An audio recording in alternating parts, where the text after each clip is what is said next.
Assalamualaikum warahmatullahi wabarakatuh. Kembali bersama saya. Kok kembali sih? Bertemu dengan saya ya.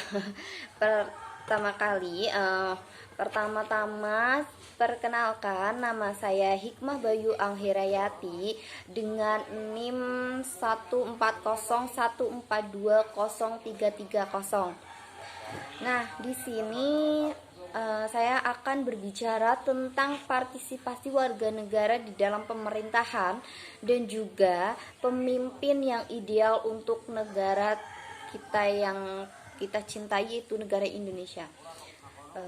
Langsung saja ya. Partisipasi warga negara di dalam pemerintahan itu sangat dibutuhkan, iya enggak? Iya kan? Apalagi dalam menjaga kelestarian lingkungan hidup. Karena apa? Karena kerusakan pada lingkungan hidup pada dasarnya juga merusak pada diri manusia itu sendiri.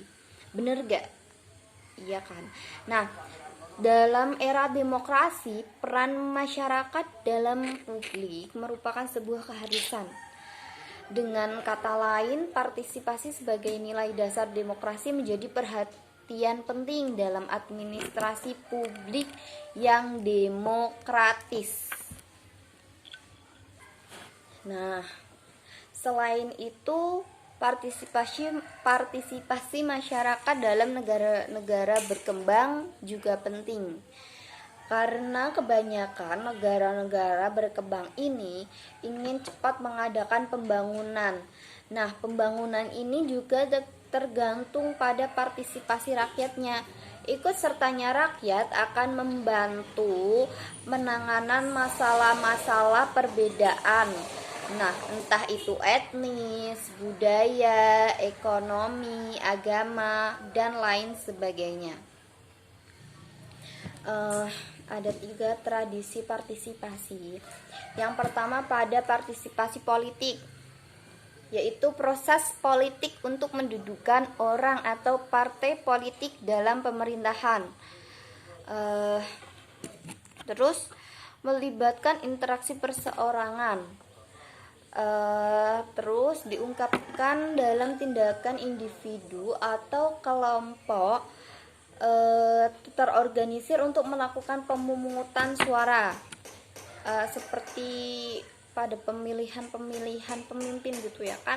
Rakyat penting banget tuh untuk mengeluarkan suaranya. Nah itu. Terus yang kedua, partisipasi warga. Pada partisipasi warga ini ada asumsi-asumsinya. Apa aja sih asumsi-asumsinya? Nah, asumsinya partisipasi merupakan hak yang melekat pada warga. Semakin meluasnya desentralisasi menjadikan partisipasi menjadi lebih bermakna. Nah, bentuk-bentuk partisipasi warga itu seperti apa sih? Contohnya, nah, seperti contohnya Dewan Anggaran kita, Dewan Pembangunan Kota atau Daerah, dan lain sebagainya. Nah, mungkin itu ya, mungkin itu yang bisa dapat saya sampaikan tentang partisipasi warga negara di dalam pemerintahan. Ya, untuk yang kedua ini kita akan bahas tentang pemimpin yang ideal bagi Indonesia.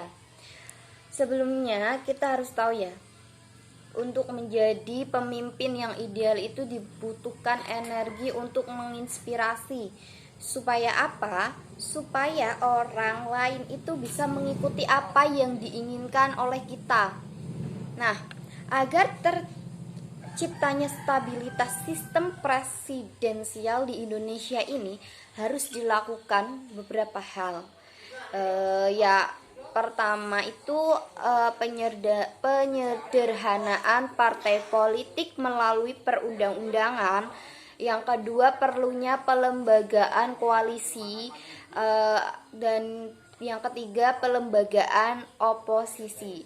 Nah, mungkin itu ya yang dapat saya sampaikan terkait dengan pemimpin yang ideal itu. Kita harus pintar-pintar memilih pemimpin. Jadi ada kata-kata ini ya dari saya, jangan menilai orang itu dari satu sisi aja, karena belum tentu yang kita anggap baik itu pasti baik, dan juga yang kita anggap buruk itu pasti buruk. Ada kalanya kita bertemu dengan seseorang yang berpakaian apa ya, berpakaian kayak orang jahat, tapi sebenarnya itu hanya kostumnya saja, hatinya itu baik. Jadi kita nggak tahu ya orang itu. Jadi kita itu harus melihat orang itu jangan dari satu sisi saja. Mungkin itu saja yang dapat saya sampaikan. Kurang lebihnya saya mohon maaf, dan juga apabila ada kesalahan ucapan atau kata-kata yang kurang berkenan, saya minta maaf sebesar-besarnya. Sekian dan terima kasih. Wassalamualaikum warahmatullahi wabarakatuh.